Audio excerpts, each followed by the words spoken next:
서울은 대도시로 놀랄 만큼 잘 정비되어 있으나 일본 나고야는 시골 풍경이 많고 전망이 밝지 못하다. 이는 제24회 88 올림픽 선정지를 정하기 위해 한국과 일본을 방문한 조사단의 평가입니다.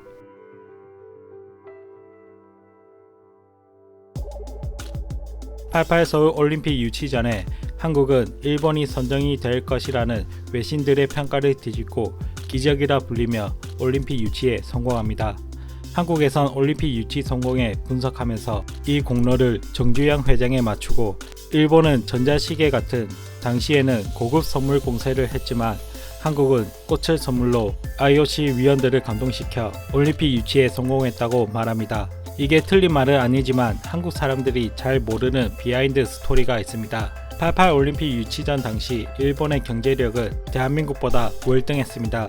그리고 1964년 도쿄 올림픽을 치렀다는 자부심과 국제 스포츠 무대에서 탄탄한 인맥에다가 나고야 출신 올림픽 메달리스트인 기요카와 마사지가 IOC 부위원장으로 수년간 IOC는 물론 국제 스포츠 기구의 거물급 인사들과 친분을 쌓아놓고 있어서 일본은 이미 유치 성공을 확정하고 있었습니다. 그러나 일본은 올림픽 선정 투표 전에 거물급 인사 2명이 이미 대한민국을 점 찍어 놓았다는 사실을 잘 모르고 있었습니다.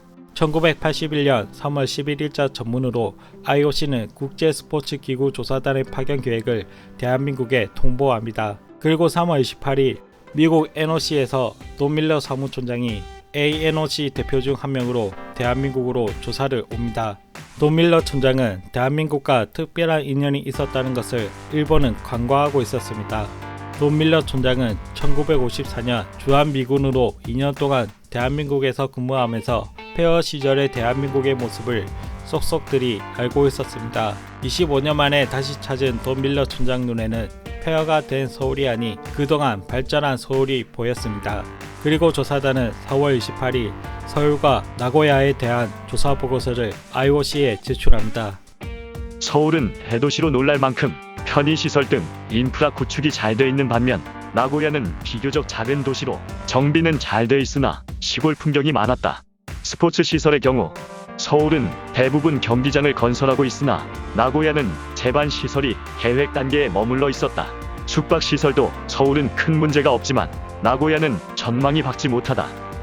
ANOC와 IOC 조사단이 다녀간 2개월 뒤에 네덜란드의 아드리안 폴렌 국제육상경기연맹 회장이 마지막 국제기구 조사단으로 대한민국을 방문합니다. 폴렌 회장은 1951년부터 3년간 유엔 한국 부응위원단으로 대한민국에 머물렀던 경험이 있었습니다. 그는 주로 경기 기술적인 측면에서 조사 활동을 마치고 자신이 떠나고 그동안 발전한 서울을 둘러보았습니다. 폐허에서 경이로운 발전을 이룬 서울에 감탄한 폴렌 회장은 뉴욕이나 도쿄에 비해 손색 없는 현대 도시인 서울을 전 세계에 알리면 유치 활동에 큰 탄력을 받을 것. 조언을 해주며 한국의 올림픽 유치에 긍정적 의사를 밝혔습니다. 그리고 돈 밀러 총장과 폴렌 회장이 후방에서 한국을 지지해주며 투표단의 마음을 움직여 줬습니다.